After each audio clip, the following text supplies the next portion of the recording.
जय हिंद मेरे दोस्तों, मैं मेजर जनरल संजय सूर्य आज बहुत दिनों बाद फिर आपसे मुखातिब हो रहा हूँ। एक बात मेरे दिमाग में आ रही थी कई दिनों से, तो इसीलिए मैंने सोचा शुरुआत एक किस्से से करता हूँ। मैं बच्चों को जो ख़ास तौर से आईएएस आईपीएस के रिटन एग्ज़ाम क्लियर कर लेते हैं, उनको एक ग्रुप के साथ हम लोग वॉलंटरी मॉक इंटरव्यू की प्रैक्टिस देते थे, जहाँ पर हम लोग चार्ज नहीं करते थे, एक सेवा के तौर पे होता। तो वहाँ पे हर किस्म के बच्चे आते थे।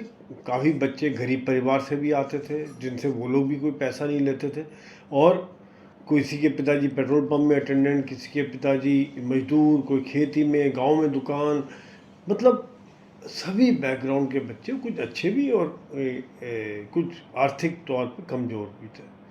और जो आर्थिक तौर पे कमज़ोर थे उनमें दोनों ही थे, अनुसूचित जाति, अनुसूचित जनजाति, बैकवर्ड क्लास और साथ साथ जनरल कैटेगरी वाले भी।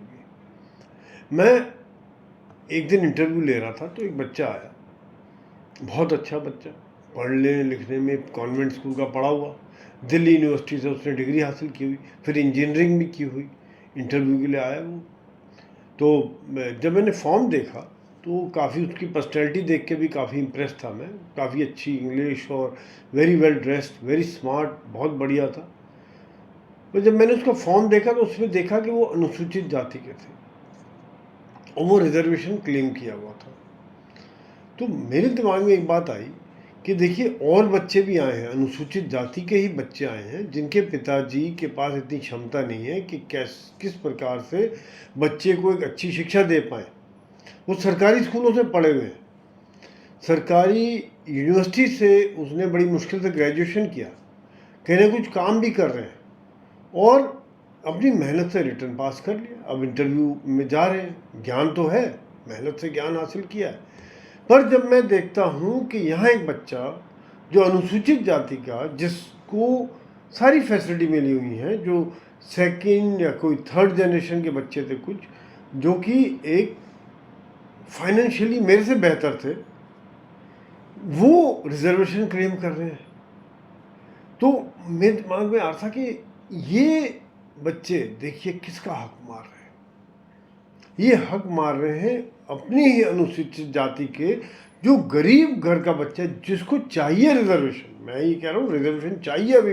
अभी भी भारत में हालात ऐसी है कि हमें वो सामाजिक उत्थान चाहिए। अभी जब उत्थान होगा, फाइनेंशियली पावर, ये चीज़ आएंगी, तभी ये बात ख़त्म होगी।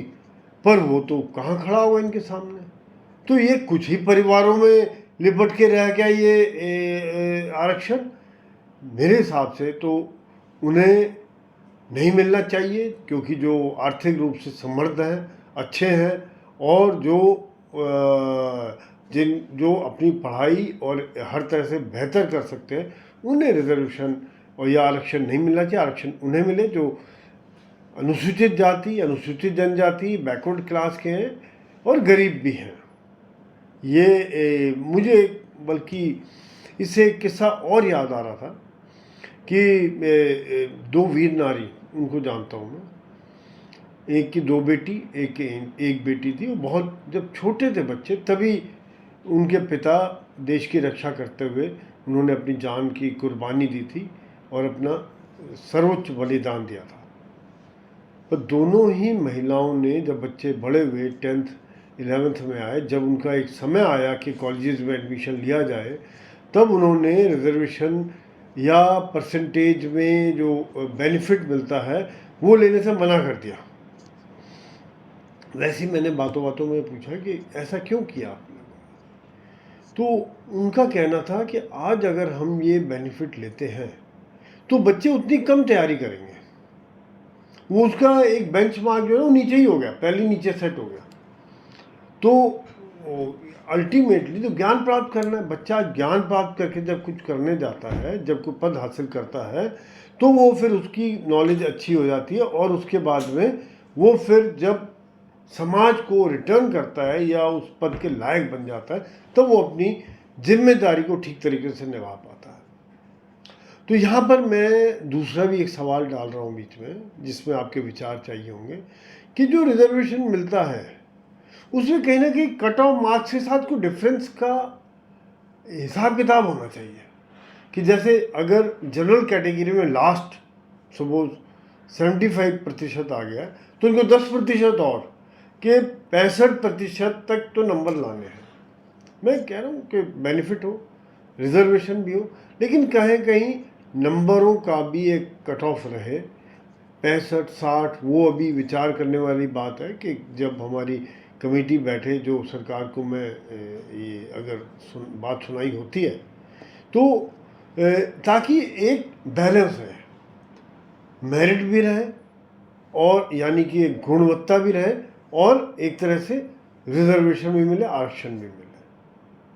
बाकी मैं ये इस चीज़ से पूरी तरह समर्थन करता हूँ कि स्कॉलरशिप, फ्री एजुकेशन, हर तरह की सुविधा मिले और रिजर्वेशन भी रहे, क्योंकि आज भी समाज में अभी भी छोटी जगहों पे बड़ा ज़रूरी है कि इनको एम्पावर किया जाए। लेकिन ये जो ताकत दी जाए ये कुछ ही परिवारों में जो पहले इसका फ़ायदा ले चुके हैं उन्हीं में ना रहे, ये फैले सभी जगह। और यहाँ पर बल्कि मैं हमारे कुछ अनुसूचित जाति जनजाति के नेताओं से भी आग्रह करूँगा कि वो इस पॉइंट को उठाएं कि ये फैले, उनके पूरे समाज को ये फ़ायदा मिले, कुछ ही परिवारों पे ये फ़ायदा ना रुका रहे। ये बात एक्चुअली आपको ज़्यादा उठानी चाहिए, आपके नेताओं को ज़्यादा उठानी चाहिए।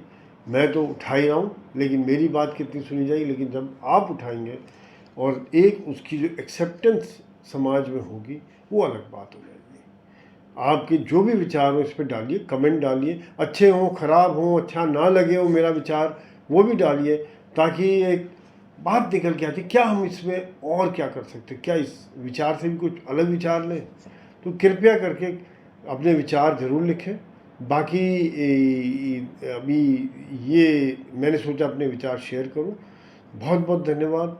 जय हिंद, जय भारत।